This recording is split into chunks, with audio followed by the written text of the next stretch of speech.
Hello everybody. Today we're going to talk about how to auto-upload products to Facebook Shop using make.com. So in order to automatically update your Facebook catalogs, all you have to do is to connect your e-commerce platform to the Facebook catalogs in Make.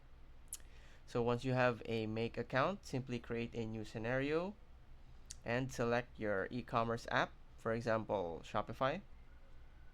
Then select Watch Products module and configure it with the available options. Add the Create Products Facebook Catalogs module to your scenario and configure it. So it will look like this. After doing this, you'll have to do is to save your scenario. Now each time you add a product to your e-commerce store, Make will pick up the corresponding product data and duplicate it in your Facebook catalog. So these are the options for your automation.